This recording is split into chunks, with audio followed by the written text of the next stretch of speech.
Hello everyone, Instructor Cory here. Welcome back to the channel. In today's video, I'm going to go over 5 good habits every motorcyclist needs to form, especially you beginners out there.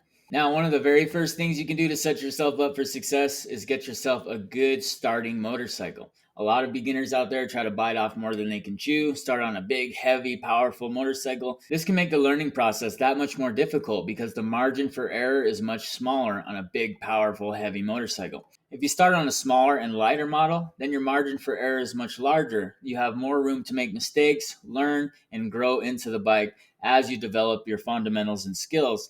Then, once you have your techniques down, you can slowly work your way up to bigger and more powerful machines. Now, once you've got the right bike picked out, the next step is to make sure and wear proper riding gear.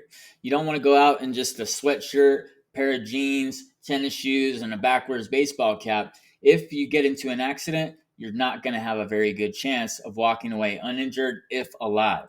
If you have good quality gear and full coverage with your gear, you're going to have a much less chance of being injured, let alone be killed out on a motorcycle. Riding motorcycles is way more dangerous than driving around a car or truck. We're much more vulnerable to all the elements and other things out there in the world. It's basically you against the world because you don't have a seatbelt, airbags, none of that. So all that's protecting you is the gear that you're wearing. Make sure it's good quality gear and that you're fully protected every time you ride. Another good habit to form on your motorcycle is being aware of your surroundings. If you try to ride motorcycles like this, you will not ride motorcycles for long. That's because there's going to be a nice big surprise waiting for you when you turn that corner. If you're aware of your surroundings, learn how to turn your head, look where you want to go, see things before you take your motorcycle there. It's going to allow you to gather information and make good judgments and use your brain before taking your motorcycle into potentially hazardous or even life-threatening situations. By having good awareness of your surroundings, you can learn to look ahead, see if there's any hazards and threats and stuff that's going to try and kill you, and then you can give yourself time and space to work through those things and make any adjustments as needed. Maybe that's even stopping your motorcycle and choosing to go a different direction. Another great tip out there that I see a lot of beginner riders thinking works well but doesn't actually help you is revving your motorcycle's engine. Loud pipes save lives. There's this mentality out there that that's going to get people's attention. The reality is it's not really going to work. The people in these cars, everything's vacuum tight. They got the stereo on, the air conditioner going. They're talking, having a conversation. They're usually on their cell phone anyway. They're not going to hear your loud pipes. Even if you're ripping that throttle and redlining that machine, good luck. Instead, you have this great tool on your motorcycle designed to actually get other motorists' attention. It's called your horn button. All it takes is a little honk of your horn, press of your thumb here, beep, beep. Use a little honk of your horn. That way you can be on your controls, ready to make other adjustments as needed. If you got your clutch squeezed in and you're ripping your throttle and you need to make an emergency maneuver, good luck to you. Not only is a horn a better idea than revving your engine, but most other motorists out on the road will associate the sound of a horn with a potential threat, hazard, or danger. So they're listening for that. And when they hear it, it'll wake them up. If they just hear some loud motor revving or some loud pipes going by, they're not really sure what that translates to as far as what they should be looking out for. Most cars nowadays are loud and obnoxious to begin with, and most bikes out there are super loud.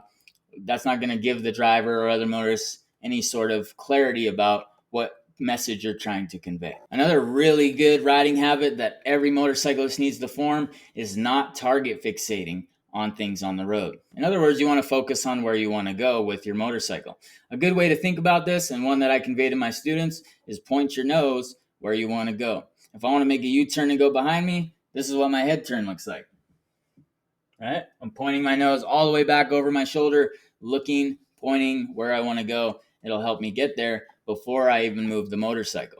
If you're out on the road and you're seeing things like guardrails, telephone poles, debris in the road, and you're target fixating and staring and focusing at those things, chances are that's where you and your motorcycle are going to go. And that's the last place you want to go on your motorcycle, because it's usually going to end up in a crash with the very thing that you're trying to avoid. So instead, focus on where you want to go. Even if there's an obstacle there, you should be looking where you want to go, not down at that hazard. That'll help you to avoid it. And you can use your peripheral vision to see where it's at as you're making your maneuver past it.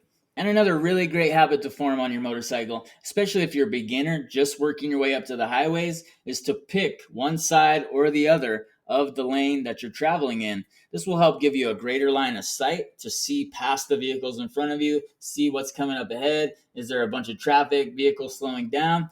And you're also going to have a better chance at an escape route as opposed to being directly behind the vehicle in front of you, lined up with their license plate, not much space cushion or following distance between you. All of a sudden, brake lights start lighting up. You have to slow down quickly and aggressively. It's not a good strategy. It's not a safe place to be. If you position yourself over to one side or the other, not only will you be able to see better and people see you, but you're going to have a nice quick getaway in the event things start to close in around you and you need to maneuver yourself and perhaps even ride on that dotted line and go in between vehicles to get yourself out of a potentially deadly spot where other vehicles are colliding in front and behind and around you. So don't put yourself in a spot where you have no way out. Make sure you maintain an escape route at all times and be in position ready to go and ready to get out of there if needed. Now, these are just a few of the good habits every motorcyclist needs to form, especially if you want to be a safe, responsible rider and do it for a long time. If you want to learn even more tips for safe riding habits, then check out this video next, and I'll see you there.